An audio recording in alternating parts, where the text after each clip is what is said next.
Let's make another monster real quick. So go to the vault. I'm going to create a new monster. This monster is going to be named Darkmantle. Alright. Darkmantle is going to be level 3. It is another lurker. A lot of lurkers in this dungeon. We're going to make them standard. And they are, I want to say small, but we'll just go over and look them up real quick. They were small in 1 edition. Let's see. Yep, they're still small. This is by far the, I don't know, weakest art is the one provided in 5e, but this is what they look like. There we go. Some people really play up like the Eldritch Horror angle of them, which I might do. I'm not 100% sure. Okay. So, these are small monstrosities. They're technically unaligned. And let's see what they've got going on. Alright. Armor is slightly lower than what they've got. Hit points are slightly lower than what they got. Let's talk about speed. They got a 10 speed. I like to give them a climb speed just because octopus. And then the fly speed is 30 feet, which is absolutely terrifying. They don't have a hover. So I kind of picture them like leaping from one surface to another more than actually flying. But technically they can fly.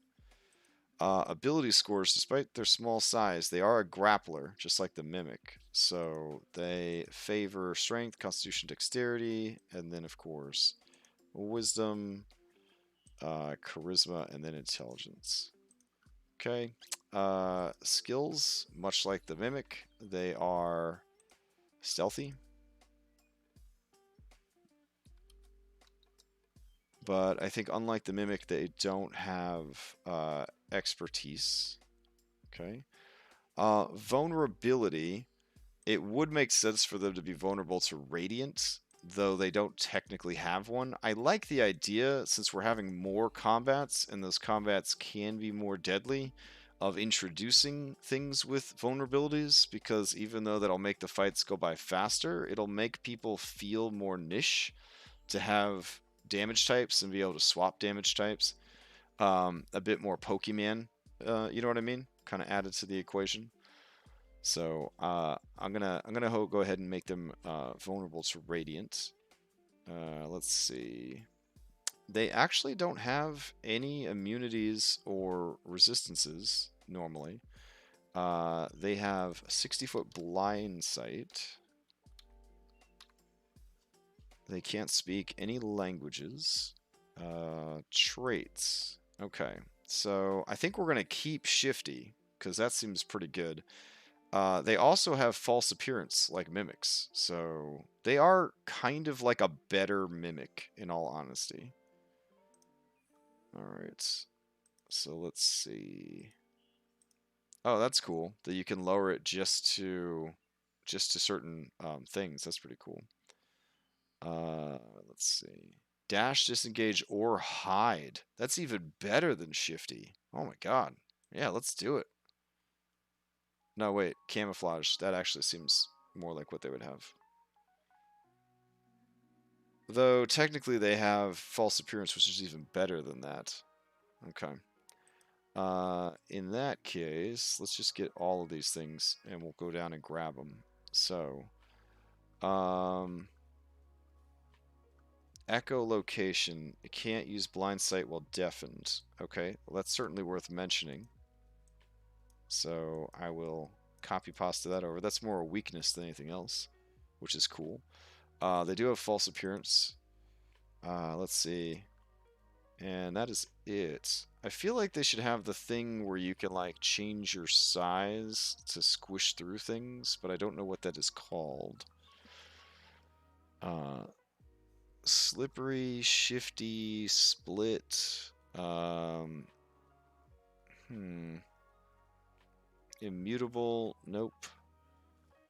freedom of movement, earth glide, corrosive body, entangling body, amorphous. There we go. You can move through a space as narrow as 1 inch without squeezing. Okay.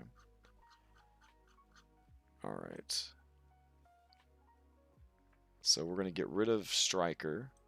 There we go. We'll keep Shifty, Amorphous, and False Appearance. We're going to add Echolocation. There we go. And let's see, for action,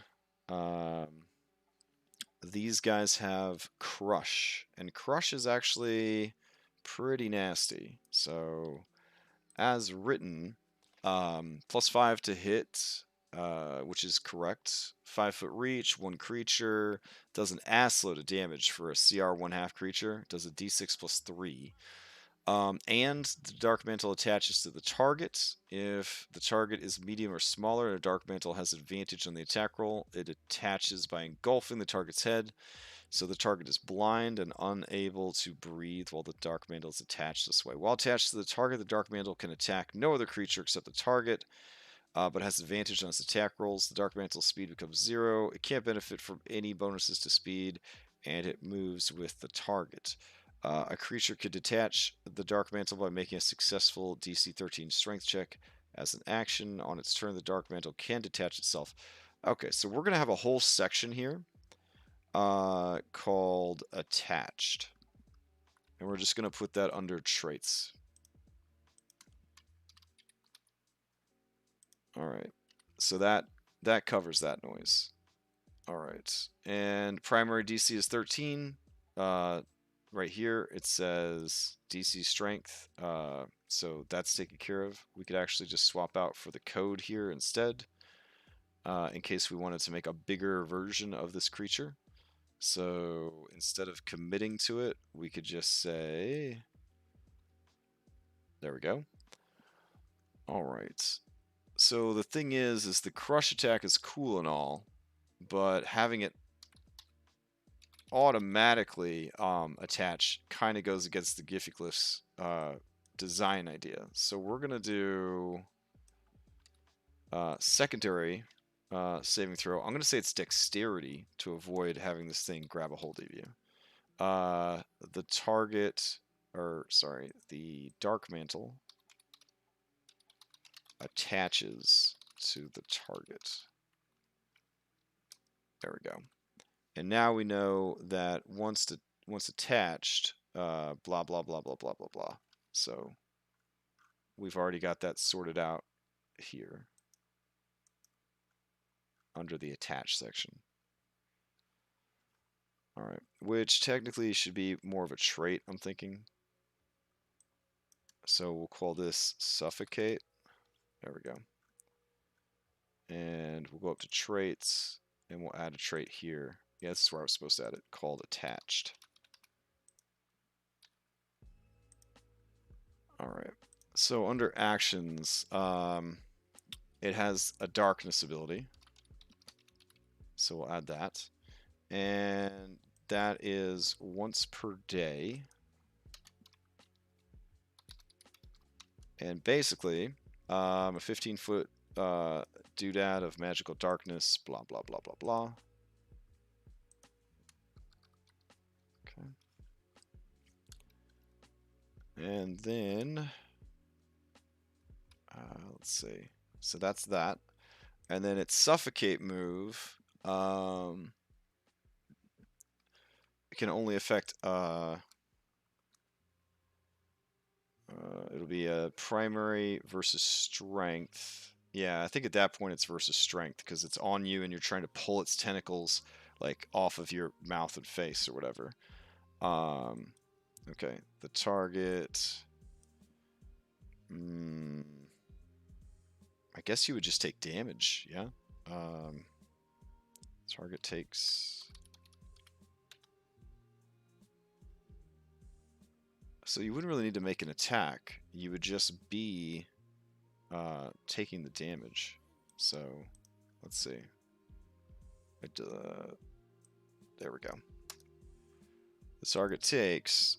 It's just automatic damage. if you're not making the strength save. That works.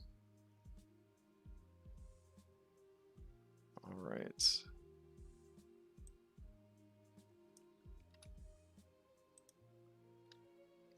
Because, see, once it attaches, now it has a much better chance of just automatically dealing damage to you with its Suffocate. That works. Okay. Cool. So, there we go. We've got them taken care of.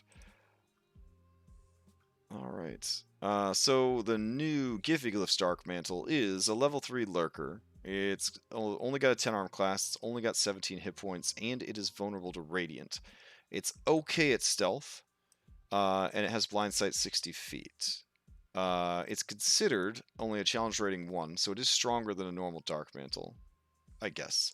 It has a +5 to hit, and if you're using static damage, it does 8 damage, which does put it stronger than the OG, which is a 1d6 +3 damage. Let's see. It can disengage as a bonus action, so it's going to be hard to pin down. It's amorphous, so it can get around the dungeon very easily. It can disguise itself as things, but it can lose its blind sight if it is deafened. Let's see. Maybe we should add any thunder damage can deafen the creature. That might be kind of cool. Give them a way to deal with it. I mean, technically, with a 16 strength, they should be able to use their flight to move people. That's just in the rules, right? I mean, unless they're, what, 3 sizes larger than them, they should be able to do that. They would just do it at half speed. So they could start flying off with them, holding them by the head, which would be terrifying.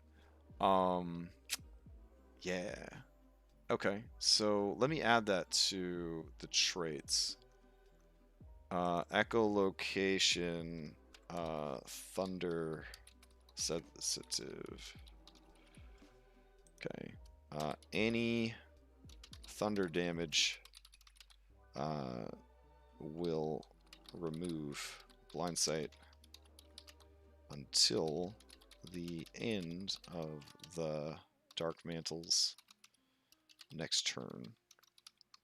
I like the idea of having ways to deal with a monster besides the just fighting it, right? So you're low level, but you catch a couple of these things in a thunder wave, and now they're like flopping around because they're deafened and they can't see and they can't find you anymore. So that's kind of cool. All right. So what else? Attached. While attached to a target, the Darkmantle can attack no other creature except the target, but has advantage on its attack rolls. Darkmantle's speed also becomes 0. It can't benefit from any bonuses to speed. Oh, and it moves with the target. Yeah. So default, it can't. We could change it to... Oh, it is terrifying that they could fly off with you. That is super terrifying. Let's see. So we'll change attached to say, if the target is medium or small, the Darkmantle, the Darkmantle manages to engulf the creature's, or sorry, the target's head. Okay. And the target is also blinded and unable to breathe while the Darkmantle is attached in this way. That's cool. It has advantage on its attack rolls. I'm going to say the only attack it can use is Suffocate. While attached to the target, the Darkmantle can only attack the target and only use the Suffocate attack. I'm not going to say the Darkmantle speed becomes 0, though. If the target moves, the Darkmantle is moved with the target. There we go. If the Darkmantle moves, the target is moved with the Darkmantle, though both move at half speed. There we go. Yeah, that'll be cool. That's much more exciting. Okay, I like that quite a bit. All right, and then we get down to actions. They can crush you, and they could suffocate you, and they could cast darkness. Obviously, they cast darkness before they go to crush you, so that they have advantage. I like it.